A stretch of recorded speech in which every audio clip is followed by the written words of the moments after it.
You won't believe what finally came out of Buckingham Palace after all these years of whispers, speculation, and half-truths. For so long, people demanded to know the truth about Meghan and Harry's children, Archie and little Lilibet. Were they real royal heirs? Why did the palace stay silent as the rumors piled up? And why were these children treated so differently compared to William and Kate's kids?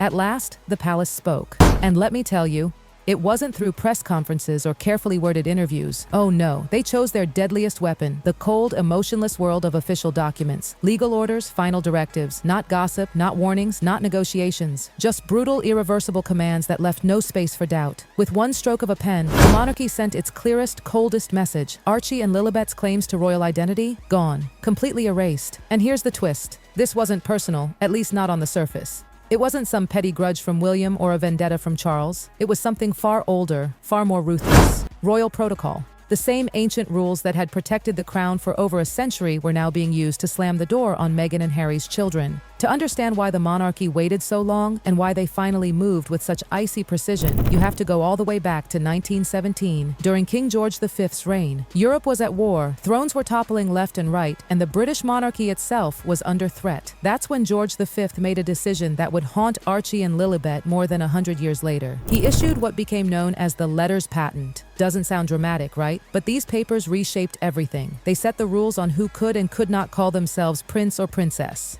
From that day forward, titles weren't just handed out like candy. Oh no, 3 strict requirements had to be met. First, the child had to be legitimate royal blood. Second, their birth had to be formally recorded and recognized by the crown itself. And third, the child needed to be tied to the Church of England through a recognized christening. Cold, bureaucratic, yes, but absolutely binding. And here's the heartbreaking part. For over a century, those rules worked flawlessly. But for Meghan and Harry's children, they turned into iron bars, a prison they could never escape. When Archie was born in 2019, the world celebrated. Smiling photos, headlines screaming joy. It looked like a moment of unity. But beneath those glossy images, the trouble began almost instantly, and the trouble came not from tabloids but from paperwork. Archie's birth certificate initially looked fine, listing his mother as Rachel Meghan Markle. Standard stuff. But then, quietly, without warning, something bizarre happened. Meghan's name was erased. Yes, erased. Suddenly the document read only, Her Royal Highness the Duchess of Sussex. Birth certificates aren't tweets you can delete. They're permanent legal records. Changing one isn't casual. It's monumental. Meghan later claimed the palace forced her to make the change. Palace officials in return flatly denied it. And just like that, Archie's very first legal footprint became contested, messy, and uncertain. And in the royal world, uncertainty isn't just uncomfortable, it's dangerous. Once cracks appear in official records, legitimacy itself starts to wobble. And the monarchy never forgets a crack. Fast forward 2 years and Meghan gave birth to her daughter. But this time, the palace was ready. And instead of embracing the moment, they went radio silent.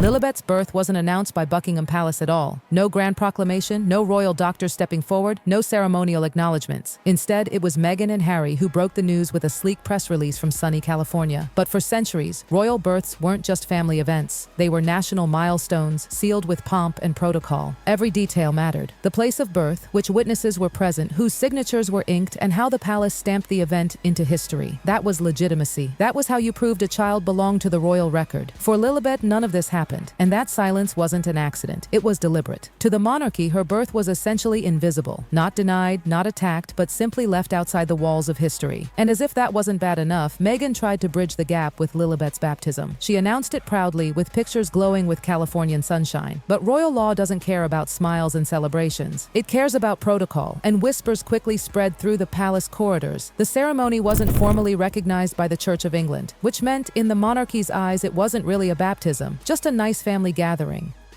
That's the harsh reality, because in royal law, a christening isn't about holy water alone. It's the invisible ink that writes the child's name into Britain's royal record. Without it, no matter how much joy the parents felt, Lilibet was pushed further away from the crown. A child loved by her parents, yes, but unseen, unacknowledged, unrecognized by the institution that decides who counts. For Meghan, this was humiliating. For Harry, it was devastating.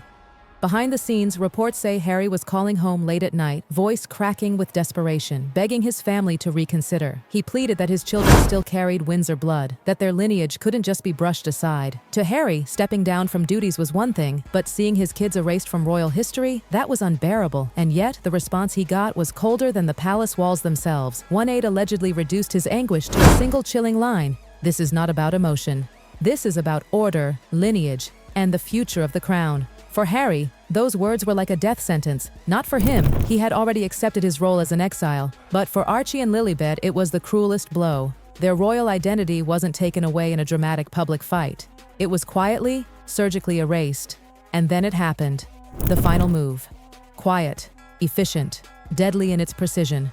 Archie and Lilibet were stripped of everything that made them royal. No princely or princess titles, no ceremonial roles, no crown-funded protection, no mention in the line of succession. Even more brutal, their names were cut from the official history books of the monarchy. To outsiders, it might sound like just words, just names. But in royalty, titles are everything. They're the keys that open the door to history, the seals that guarantee a place in the centuries-long story of the crown. Without them, you're not an heir. You're not a rebel prince or princess. You're simply nothing. Think about it. From Prince Archie to just Archie. From Princess Lilibet to just Lilibet. That wasn't a cosmetic change. It was a legal, permanent erasure. The palace didn't just strip away titles. They rewrote the very records that define royal identity. In real time, history itself was adjusted to push them out. And here's the cruel irony. Meghan and Harry built their entire image on being royal rebels. Every interview, every documentary, every tell-all scandal was fueled by that defiance. They were the outsiders, the ones fighting tradition. But the palace saw what they didn't. Rebellion only works if the crown still claims you. Once the crown erases your name, you're not a rebel anymore. You're just